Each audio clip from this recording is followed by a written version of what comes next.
Hello दोस्तों, एजे education point पर आप सभी का स्वागत है। तो आज की जो ये वीडियो है इसके अंदर हम बात करेंगे क्लास 12th फिजिक्स से जो हमारी यूनिट रहेगी इलेक्ट्रोस्टैटिक्स, और उसके अंदर जो हमारा फर्स्ट चैप्टर रहेगा वो रहेगा electric charge and electric field. तो सबसे पहले हम बात कर लेते हैं कि जो इलेक्ट्रोस्टैटिक्स है वो क्या होता है।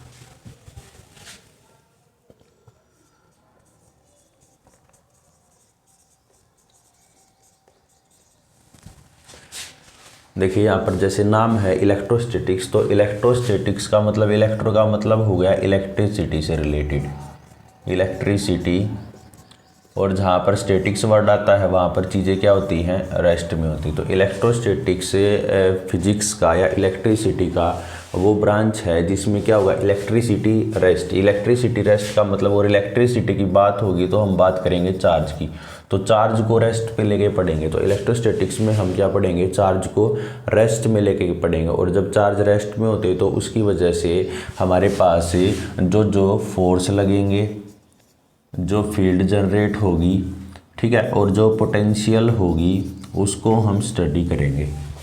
ठीक, तो चार्ज को रेस्ट में लेंगे तो उसकी वजह से जो फोर्स लगेगा, फील्ड जनरेट होगी, पोटेंशियल होगी, वो हम इस यूनिट के अंदर इलेक्ट्रोस्टैटिक्स है इसके अंदर हम स्टडी करेंगे।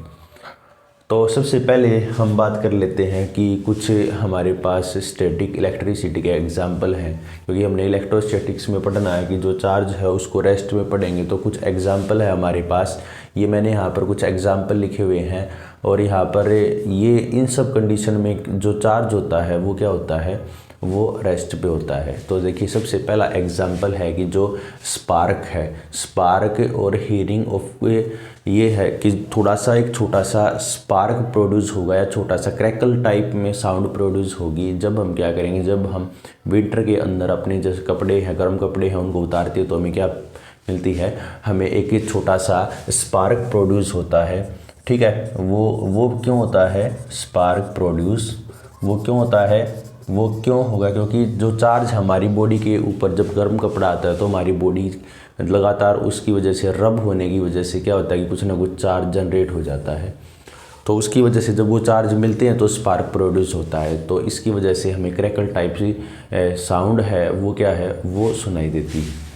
तो जो स्पार्क प्रोड्यूस होता है जब हम, यहाँ पर जो पहला पॉइंट लिखा हुआ है कि जो स्पार्क है वो प्रोड्यूस होता है जब हम क्या करेंगे, हम विंटर के अंदर कपड़े उतारते हैं। तो इसका मतलब जो गर्म कपड़े हैं उसमें लगातार हमारी स्किन के साथ रब होते रहते हैं, तो वो क्या हो जाते हैं, वो चार्ज हो जाते हैं। और चार्ज जब एकदम से इकट्ठा होता है तो उसकी वजह से क्या होता है, स्पार्क प्रोड्यूस होता है। ऐसे ही अब कोई भी अगर मेटल की चीज़ को टच करते हैं तो उसमें क्या होता है कि उसमें हमें थोड़ा सा इलेक्ट्रिक शॉक लगता है, वो भी हमारा स्टैटिक इलेक्ट्रिसिटी का एग्जाम्पल है। इसके अलावा हमारे पास जो थर्ड है वो क्या है, लाइटनिंग। लाइटनिंग के अंदर क्या होता है, लाइटनिंग के अंदर हमने पहले भी पढ़ा है कि जब भी क्लाउड है मूव करते तो एक दूसरे के साथ रब करते, तो रबिंग की वजह से क्या होता है, रबिंग की वजह से जो क्लाउड्स है, क्लाउड्स के अंदर चार्ज क्रिएट हो जाता है। जैसे यहाँ पॉजिटिव हो गया और यहाँ पर नेगेटिव हो गया। ठीक है, तो ये क्या होगा, जब ये दोनों एक दूसरे के साथ मिलेंगे तो यहाँ पर पॉजिटिव नेगेटिव मिलने से क्या प्रोड्यूस होगा, स्पार्क प्रोड्यूस होगा। तो हमें क्या दिखाई देगी, हमें यहाँ पर ये जो है हमारी, ये है लाइटनिंग, ये दिखाई देगी। उसके बाद देखिए, उसके बाद क्या है कि अगर हमारे पास एक कोम्ब है, कोम्ब को हम क्या करेंगे, रब करेंगे विद हेयर, यानी कि हम अब अगर कंघा है उसको अगर हम अपने बालों के साथ रब करेंगे तो उसके बाद क्या करते हैं, हम उसको पेपर के टुकड़े उठाते हैं, तो वो भी क्या होता है, वो भी हमारे पास एक स्टैटिक इलेक्ट्रिसिटी का एग्जाम्पल है। ठीक है, जैसे कई बार बच्चे करते हैं कि जैसे पेन है, पेन को हेयर के साथ इस तरीके से रब करेंगे, तो उसके बाद क्या करते हैं, उसके बाद पेपर के टुकड़े उठाएंगे तो वो सब क्या है, वो सब पेपर के टुकड़े अट्रैक्ट हो जाते हैं। तो इसका मतलब ये भी क्या है, ये भी एक स्टैटिक इलेक्ट्रिसिटी का एग्जाम्पल है। तो स्टैटिक इलेक्ट्रिसिटी में हमारा जो बेसिक चीज़ है वो ये है कि हमने इसमें चार्ज को रेस्ट पे पढ़ना है। तो रेस्ट पे जो भी चार्ज होगा उसकी वजह से जो फोर्स लगेंगे, फील्ड होगी और पोटेंशियल होगी, उसको हमने पढ़ना है। तो उसके बाद अब हम पढ़ते हैं कि जो चार्ज है, चार्ज क्या होता है, किस वजह से आता है। देखिए जो चार्ज है, चार्ज होता है, चार्ज जो है, चार्ज बॉडी की क्या होती है, एक फंडामेंटल प्रॉपर्टी होती है। चार्ज क्या, बॉडी की फंडामेंटल प्रॉपर्टी। फंडामेंटल क्या है, ये प्रॉपर्टी है, ये बॉडी की क्या है, फंडामेंटल प्रॉपर्टी है, जिससे क्या होता है कि एक बॉडी है वो दूसरी बॉडी से इलेक्ट्रिकली अट्रैक्ट या रिपेल होगी। चार्ज की वजह से क्या होगा, बॉडी के ऊपर कोई चार्ज आ जाएगा जैसे, तो वो क्या होगा, वो दूसरी बॉडी के साथ या तो अट्रैक्ट होगी या रिपेल होगी। तो चार्ज क्या फंडामेंटल प्रॉपर्टी है, जिससे क्या होगा, जो बॉडी है वो क्या करती है, अट्रैक्ट करती है या क्या करेगी, रिपेल करेगी। अट्रैक्टिव और रिपेल इलेक्ट्रिकली, तो उसको हम क्या कहेंगे, हम तो उस टाइम हम कहेंगे कि जो बॉडी है वो हमारे पास क्या होगी, वो चार्ज होगी। ठीक है, तो चार्ज, अब बेसिक जो चीज़ है वो चार्ज है। चार्ज जनरेट क्यों होता है, तो उससे पहले हमें क्या होता है कि जो चार्ज का जो जनरेट होना है वो हमने जो हमारी लोअर क्लासेस हैं उसमें भी हमने पढ़ा है कि जो चार्ज जनरेट होता है वो हमारा बेसिकली ट्रांसफ़र ऑफ इलेक्ट्रॉन्स होता है। जैसे हमने सोडियम की हम बार बार बात करते हैं, इलेक्ट्रॉनिक कॉन्फ़िगरेशन लिखते हैं, तो ये क्या बनता है, जब सोडियम स्टेबिलिटी गेन करने के लिए एक इलेक्ट्रॉन लॉस करता है तो इसके ऊपर क्या आता है, इसके ऊपर चार्ज आता है। तो ऐसे ही NaCl जब बनता है तो Cl जो है ये क्या होता है, इसके अंदर से एक जब इलेक्ट्रॉन ऐड हो जाएगा तो ये क्या बनेगा, Cl नेगेटिव। तो इलेक्ट्रॉन या तो लॉस करे या गेन करे, तो उस टाइम जो बॉडी है वो क्या होती है, वो चार्ज होती है। जैसे यहाँ पर सोडियम ने अपना एक इलेक्ट्रॉन लॉस किया तो इसके ऊपर पॉजिटिव चार्ज आया, ऐसे ही क्लोरीन ने यहाँ पर क्या किया, एक इलेक्ट्रॉन को गेन किया तो इसके ऊपर नेगेटिव चार्ज आया। तो चार्ज है बेसिकली ट्रांसफ़र ऑफ इलेक्ट्रॉन। तो इलेक्ट्रॉन ट्रांसफ़र होंगे तो बॉडी क्या होगी, चार्ज हो जाएगी, और बॉडी चार्ज होगी तो उसके बाद क्या होगा, वो अट्रैक्ट करेगी। जैसे हमने NaCl का जो हमने एक मॉलिक्यूल पढ़ा है, इसमें Na पॉजिटिव होता है, ये एक दूसरे के साथ क्या रहते हैं, अट्रैक्ट में रहते हैं। तो बॉडी के ऊपर जो चार्ज आएगा, चार्ज कब आएगा, जब इलेक्ट्रॉन का ट्रांसफ़र होगा। तो इलेक्ट्रॉन का ट्रांसफ़र ही बॉडी को क्या करता है, वो चार्ज प्रोवाइड करता है। तो अब हम थोड़ा सा चार्ज के बारे में और थोड़ा सा डिटेल में पढ़ लेते हैं। अब हम बात करते हैं चार्ज की। तो चार्ज के बारे में हमने जो पढ़ा है वो हमने पढ़ा है कि जो चार्ज जनरेट होता है वो बेसिकली होता है ट्रांसफ़र ऑफ इलेक्ट्रॉन्स की वजह से। तो जो चार्ज है वो क्यों जनरेट होता है, वो ट्रांसफ़र ऑफ इलेक्ट्रॉन्स का अगर ट्रांसफ़र होगा तो बॉडी क्या हो जाएगी, वो चार्ज हो जाएगी। ठीक है, वैसे इलेक्ट्रिक चार्ज की हमने डेफिनेशन को अगर हम देखें तो इलेक्ट्रिक चार्ज क्या है, प्रॉपर्टी है मैटर की, जिससे क्या होता है, जो चार्ज है या बॉडी है या मैटर जो भी है वो क्या करता है, वो फोर्स को एक्सपीरियंस करेगा किसमें, इलेक्ट्रोमैग्नेटिक फील्ड के अंदर। तो इलेक्ट्रोमैग्नेटिक फील्ड ऐसी फील्ड होती है जिसके अंदर क्या होता है, इलेक्ट्रिक फील्ड भी प्रेजेंट होती है और मैग्नेटिक फील्ड भी प्रेजेंट होती है। ठीक है, लेकिन उसको हम आगे डिस्कस करेंगे। तो अभी हम यहाँ पर सिर्फ चार्ज के बारे में पढ़ रहे हैं कि बॉडी है वो इलेक्ट्रिकली या तो रिपेल होगी या अट्रैक्ट होगी किसी दूसरी ऑब्जेक्ट के साथ अगर वो चार्ज है तो उस टाइम हम बॉडी के ऊपर कहेंगे कि वो जो है बॉडी है वो चार्ज है। ठीक है, तो अब देखिए इसके लिए हम एक एक्सपेरिमेंट पढ़ते हैं कि उससे पहले हम पढ़ते हैं, जब हम चार्ज पढ़ेंगे तो हम इसको बोलते हैं रबिंग इलेक्ट्रिसिटी, या इसको हम बोल देते हैं फ्रिक्शनल इलेक्ट्रिसिटी।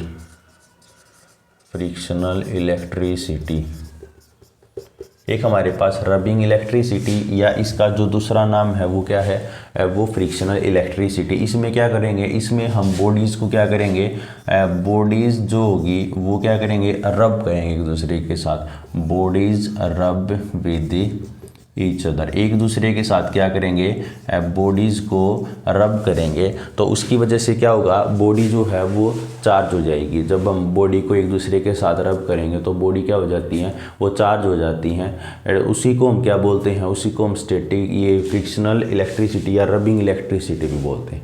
इसमें अगर हम पहला कम्बिनेशन देखें तो अगर हम पहला कम्बिनेशन ले लें सिल्क क्लॉथ और ग्लास रोड है, अगर हम ये कॉम्बिनेशन ले लें, सिल्क क्लॉथ और ग्लास रोड को अगर हम ले लें तो इसमें देखिए, इसमें अगर हमारे पास ये हमारा सिल्क क्लॉथ है और ये हमारा क्या ग्लास रोड है, इसको इसके साथ रब करेंगे तो क्या होगा कि ये जो ग्लास है इसके ऊपर एक टाइप का चार्ज आएगा, पॉजिटिव चार्ज आएगा, और इसके ऊपर क्या होगा, दूसरा चार्ज आएगा, नेगेटिव चार्ज आएगा। ठीक है, और ऐसे ही अगर हम सेम कोई दूसरा कॉम्बिनेशन ले लें ग्लास रोड का और सिल्क क्लॉथ का, तो इसके ऊपर भी पॉजिटिव चार्ज और इसके ऊपर नेगेटिव चार्ज, जब हम इनको क्या करेंगे, एक दूसरे के साथ रब करेंगे उसके बाद क्या हुआ, उसके बाद हमने यहाँ से जब उनको रब किया तो ये एक रोड और सिल्क क्लॉथ है, ये चार्ज हो गए। तो इससे तो ये तो हमें पता लग गया कि जब ये चार्ज हुई हैं तो दो टाइप के चार्ज हुए हैं, ठीक है। उसको कैसे पता लगा, अगर हम दोनों ग्लास रोड को एक दूसरे के पास ले जाके देखेंगे, जैसे यहाँ पर ये हो गया, ये होगी ग्लास रोड, इसको इस दूसरी ग्लास रोड के पास ले जाके देखेंगे तो ये क्या करते हैं, एक दूसरे को रिपेल करती हैं। ये क्या करते हैं, एक दूसरे को रिपेल करेंगे। ऐसे ही अगर हम ये जो सिल्क क्लॉथ है इसको सिल्क क्लॉथ के पास ले जाके देखेंगे तो ये भी क्या करते हैं, एक दूसरे को रिपेल करते हैं। तो यहाँ से हमें पता लगता है कि जो लाइक चार्ज हैं वो क्या करते हैं, एक दूसरे को रिपेल करते हैं, क्योंकि हमने जो कॉम्बिनेशन लिया था वो ग्लास रोड और सिल्क का लिया था, और यहाँ पर भी सिल्क क्लॉथ और ग्लास रोड का लिया था। तो ये क्या है, ये उसके बाद हमने दोनों ग्लास रोड को यहाँ एक दूसरे के पास ले जाके देखा तो दोनों रिपेल कर रही थी। ऐसे ही यहाँ पर दोनों सिल्क क्लॉथ को हमने एक दूसरे के पास ले जाके देखा तो वो भी क्या कर रहे थे, वो भी रिपेल कर रहे थे। तो इससे हमें पता लग गया कि जो लाइक चार्ज है वो क्या करते हैं, एक दूसरे को रिपेल करते हैं। लेकिन जब हमने यहाँ पर एक तीसरा कॉम्बिनेशन लिया कि ग्लास रोड को रब करने के बाद ग्लास रोड को इस सिल्क क्लॉथ के पास ले जाके देखा तो ये क्या कर रहे थे, एक दूसरे को अट्रैक्ट कर रहे थे। तो इससे हमें पता लग गया कि अनलाइक चार्ज जो है वो क्या करते हैं, वो एक दूसरे को अट्रैक्ट करते हैं। तो चार्ज के बेसिकली दो टाइप होते हैं, एक कन्वेंशनली हमने एक को पॉजिटिव बोला और एक को नेगेटिव बोला। तो ये बात किसने दी है, ये दी बेंजामिन फ्रैंकलिन ने। Benjamin Franklin was the first scientist who gives to polarity of charges, यानी कि पॉजिटिव और नेगेटिव, ठीक है जी। और उसके बाद देखिए, उसके बाद अब चार्ज की कुछ बेसिक प्रॉपर्टी हैं, ठीक है। तो देखिए उसके बाद जब एम्बर को रब करेंगे ये वूल और सिल्क के साथ तो ये भी क्या हो जाते हैं, ये चार्ज हो जाते हैं। और इसको किसने डिस्कवर किया, थेल्स ने। उसके बाद इलेक्ट्रोस्कोप। इलेक्ट्रोस्कोप क्या होता है, ठीक है, ये एक ऐसी डिवाइस है जो ये क्या बताती है, बॉडी कोई है वो चार्ज है या नहीं है। तो इलेक्ट्रोस्कोप का एक छोटा सा डायग्राम मैं यहाँ पर बना देता हूँ। इलेक्ट्रोस्कोप के अंदर ये इस टाइप से यहाँ पर एक ये मेटेलिक डिस्क होगी, एक ये यहाँ पर रोड होगी, और इसके साथ यहाँ पर क्या होंगे, ये गोल्ड की लीव्स होंगी, ठीक है। ये जो है ये यहाँ पर होंगी gold leaf. Gold leaf electroscope भी बोल देते हैं इसको। तो अब हम क्या करेंगे, अब ये हमारी एक मेटेलिक डिस्क होगी। अब कोई भी अगर हमारे पास कोई भी ऑब्जेक्ट है, अगर वो चार्ज है, हमें पता करना है कि कोई ऑब्जेक्ट है वो चार्ज है या नहीं है, तो हम क्या करते हैं, हम उस ऑब्जेक्ट को इसके यहाँ पर कांटेक्ट में लेके आएंगे, ठीक है। जैसे यहाँ पर इसके ऊपर पॉजिटिव चार्ज हो गया, इसको इसके साथ हम कांटेक्ट में लेके आ गए तो क्या होगा कि ये जो चार्ज है ये यहाँ से कहाँ ट्रांसफ़र हो जाएगा, इसके ऊपर ट्रांसफ़र हो जाएगा, और ये पॉजिटिव चार्ज यहाँ पर फैल जाएगा। और ये पॉजिटिव चार्ज यहाँ आ गया तो ये पॉजिटिव चार्ज यहाँ पर भी आ गया। तो इससे हमें पता लग गया कि जो हमारे पास ऑब्जेक्ट था वो क्या था, वो चार्ज था, उसके पास कोई चार्ज था। जैसे ही यहाँ पर इसके साथ टच किया तो ये चार्ज इसका यहाँ आ गया। तो ये जो लीव है ये इस तरीके से स्प्रेड हो जाएंगी, ये इस तरीके से स्प्रेड हो जाएंगी। तो यानी कि इससे हमें पता लगेगा कि यहाँ पर जो चार्ज था वो यहाँ पर ट्रांसफ़र हो गया। तो ये लीव है ये क्या हो गई, ये सेपरेट हो गई। तो इससे एक तो ये पता लगा कि बॉडी है वो चार्ज है, और दूसरा जो पता लगा है, दूसरा ये पता लगा कि जो लाइक चार्ज है वो रिपेल कर दे, क्योंकि जो लीव है उसके ऊपर क्या था, सेम टाइप का चार्ज था, वो इस तरीके से क्या होगी, वो इस तरीके से स्प्रेड हो गए। तो यहाँ से ये पता लग गया कि जो लाइक चार्ज हैं वो क्या करते हैं, रिपेल करते हैं। लाइक चार्जेस क्या करेंगे, रिपेल करेंगे, ये पता लग गया। तो ये कुछ बेसिक जो प्रॉपर्टी है चार्ज की। उसके बाद देखिए जो चार्ज होता है, चार्ज क्या होती है, एक स्केलर क्वांटिटी होती है, ठीक है। चार्ज क्या है, चार्ज में कोई डायरेक्शन नहीं होती। चार्ज की जब भी हम एडिशन करेंगे तो वो एल्जेब्रिकली ऐड होंगे। तो इसका मतलब जो चार्ज है वो स्केलर क्वांटिटी। जो यूनिट होगी चार्ज की वो क्या होगी, वो कूलाम होगी। कूलाम जो होगी ये चार्ज की क्या होगी, यूनिट होगी। उसके बाद जो चार्ज आता है बॉडी पर वो क्या है, वो इलेक्ट्रॉन की वजह से आ रहा है। तो इलेक्ट्रॉन के ऊपर जो चार्ज हम मानते हैं वो क्या मानते हैं, इलेक्ट्रॉन के ऊपर जो चार्ज मानते हैं वो मानते हैं 1.6 × 10⁻⁻⁹ कूलाम। अब चूँकि इलेक्ट्रॉन है, इलेक्ट्रॉन के ऊपर नेगेटिव चार्ज होता है, तो यहाँ पर क्या लगा देते हैं, नेगेटिव साइन लगाते हैं। अब जो एटम है, एटम क्या होता है, इलेक्ट्रिकली न्यूट्रल होता है, तो जितना नेगेटिव चार्ज होता है उतना ही पॉजिटिव। तो प्रोटॉन के ऊपर जो चार्ज होता है, ठीक है, वो भी कितना होता है, वो होता है प्लस का 1.6 इंटू 10⁻⁻19 कूलम। तो इलेक्ट्रॉन के ऊपर नेगेटिव चार्ज है तो -1.6 इंटू 10⁻⁻19 कूलम ये चार्ज। और ये क्या है, ये प्रोटॉन के ऊपर चार्ज है। उसके बाद हमारा जो एटम है वो क्या होता है, वो इलेक्ट्रिकली न्यूट्रल होता है। तो इस तरीके से ये कुछ पॉइंट थे चार्ज के जो हमने स्टडी किए हैं। उसके बाद हम स्टडी करते हैं कि जो बॉडी के ऊपर चार्ज आता है, क्वांटाइजेशन ऑफ चार्ज और एडिटिविटी ऑफ चार्ज है, वो क्या होता है। उसके बाद हम पढ़ते हैं एडिटिविटी ऑफ चार्ज।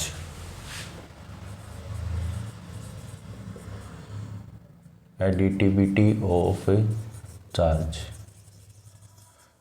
चार्ज के बारे में हमने पढ़ लिया। तो अब एडिटिविटी ऑफ चार्ज में क्या होता है, जो चार्ज होता है वो क्या होता है, वो एल्जेब्रिकली ऐड होता है, एल्जेब्रिकली ऐड, ठीक है। तो चार्ज है वो क्या होगा, वो एल्जेब्रिकली ऐड होगा। तो यानी कि जो एल्जेब्रा के अंदर हम क्या करते हैं, पॉजिटिव नेगेटिव साइन लेके ऐड करते हैं, तो चार्ज होगा वो क्या होगा, वो बॉडी के साइन के अकॉर्डिंग ऐड होगा। मान लो अगर हमें यहाँ पर +5 कूलम के साथ -3 कूलम को ऐड करना, तो प्लस माइनस माइनस होते हैं, तो यानी 5 कूलम में से 3 कूलम है वो क्या होगा, वो सब्ट्रैक्ट होंगे, तो हमारे पास प्लस का 2 कूलम चार्ज बचेगा, ठीक है। या अगर हम मान लो कोई एक बॉडी है, अगर हमने इसको +5 कूलम चार्ज दे दिया, ठीक है, और इसको हमने क्या किया, फिर बाद में हमने इसको -3 कूलम चार्ज दे दिया, तो ये ऐड हो जाएगा, एल्जेब्रिकली ऐड होगा। तो इसका मतलब जो हमारे पास बॉडी के ऊपर नेट चार्ज बचेगा वो कितना बचेगा, +2 कूलम का चार्ज बचेगा।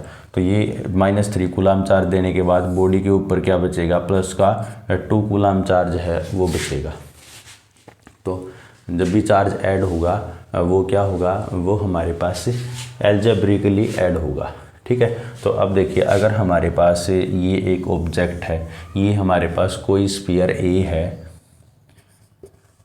और सेम स्फीयर सेम रेडियस का ये हमारे पास बी है। तो अगर हमारे पास हमने इसको क्यू चार्ज दे दिया, क्योंकि चार्ज को हम क्यू से डिनोट करते हैं, इसको हमने कोई भी चार्ज नहीं दिया है, उसको हमने क्या किया, इसको हमने कॉन्टैक्ट में रख दिया, यानी कि दोनों जो स्फीयर थे इनको हमने क्या किया, कॉन्टैक्ट में रख दिया। तो ये क्या होगा, अब जो चार्ज है, क्योंकि सेम रेडियस के दोनों स्फीयर हैं, तो क्या हो जाएगा, वो इक्वली डिस्ट्रीब्यूट हो जाएगा। और इक्वली डिस्ट्रीब्यूट होगा तो इसका मतलब जो इस पे पहले टोटल चार्ज क्यू था, तो यहाँ पर भी जो चार्ज आएगा वो Q/2 और यहाँ पर जो चार्ज आएगा Q/2। तो चार्ज है वो इक्वली डिवाइड हो जाएगा, ठीक है। तो यह कह सकते हैं कि जो इधर से आधा चार्ज इधर ट्रांसफ़र हो गया, ठीक है। तो एल्जेब्रिकली जो है चार्ज वो क्या होता है, वो चार्ज ऐड होता है। उसके बाद आता है हमारे पास quantization of charge.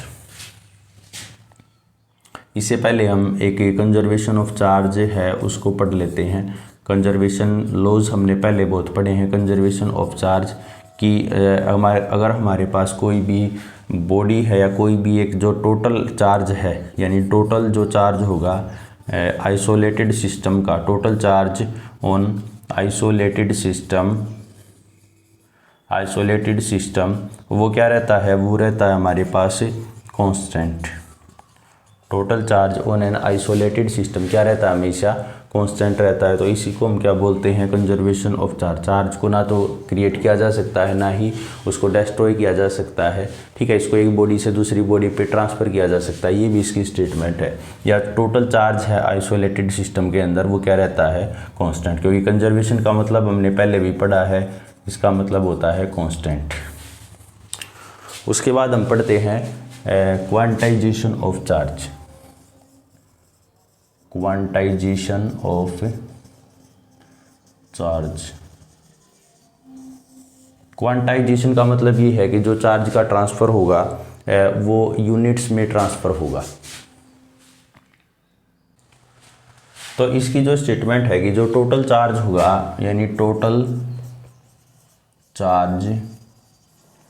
Charge on body, यानी कि बॉडी के ऊपर, on body is integral multiple of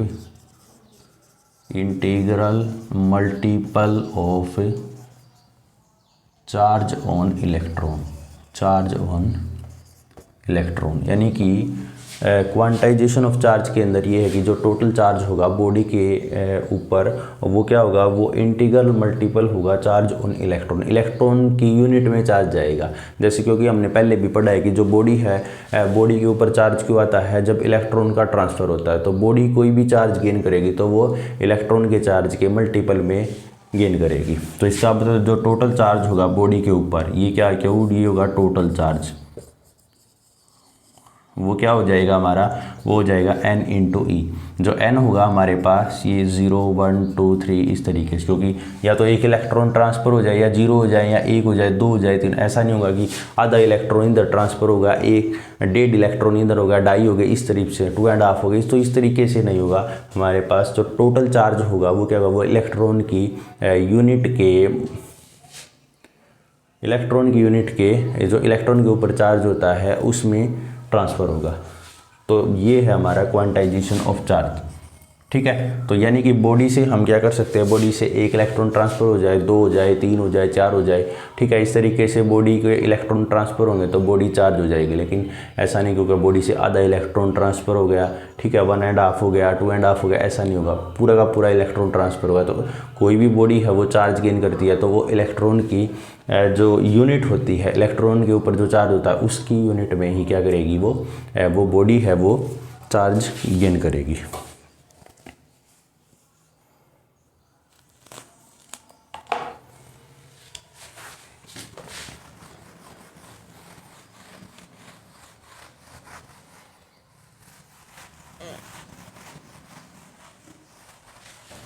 उसके बाद हमें क्वेश्चन देख लेते हैं कि जो क्वेश्चन है इसमें आएगा कि क्वेश्चन है एक न्यूमेरिकल हमारा, calculate number of electrons in 1 coulomb of charge. 1 coulomb charge के अंदर कितने इलेक्ट्रॉन है वो आएंगे, उसको हमें कैलकुलेट करना है। तो यहाँ पर जो क्यू की वैल्यू है, कैपिटल क्यू की वैल्यू हमें दे रखी है 1 कूलम्ब, और ई की वैल्यू है, ई की वैल्यू में पता है कि जो इलेक्ट्रॉन के ऊपर चार्ज होता है मैग्नीट्यूड में वो कितना होता है 1.6 × 10⁻⁻⁹ कूलम्ब। तो हमने क्या कैलकुलेट करना है, नंबर ऑफ इलेक्ट्रॉन्स कैलकुलेट करने, यानी टोटल बॉडी के ऊपर जो चार्ज आया है वो 1 कूलम्ब का चार्ज आया है, और इलेक्ट्रॉन के ऊपर कितना चार्ज आता है, ये तो बहुत सारे n नंबर ऑफ इलेक्ट्रॉन्स ने मिलके 1 कूलम्ब चार्ज बनाया। तो इसका मतलब n है, n हमने निकालना है। तो ये वाला फॉर्मूला है, ये लगाएंगे तो ये क्या हो जाएगा हमारे पास, Q डिवाइड बाई ई। अब Q की वैल्यू जो हमें गिवन है वो हमें गिवन है 1, और डिवाइड बाई ई की वैल्यू क्या हो जाएगी 1.6 × 10⁻⁻⁹। तो उसके बाद ये पॉइंट, ये 19 ऊपर चला जाएगा तो 10⁻⁹ नीचे होगा 1.6, इस पॉइंट को हटाएंगे तो ऊपर 10 हो गया। इधर से इसको हम लिख सकते हैं 100 डिवाइड बाई 16 × 10⁻18। अब इसको डिवाइड करेंगे तो ये बात आता है हमारे पास 6.25 × 10⁻18 इलेक्ट्रॉन्स। तो ये जो हैं ये इतने नंबर ऑफ इलेक्ट्रॉन्स हैं, ये मिलके क्या बनाएंगे, ये 1 कूलम्ब चार्ज बनाएंगे। तो आई होप आपको ये जो लेक्चर है ये समझ में आया होगा। ठीक है, तो बाकी के जो टॉपिक हैं वो हम अगले लेक्चर में डिस्कस करेंगे।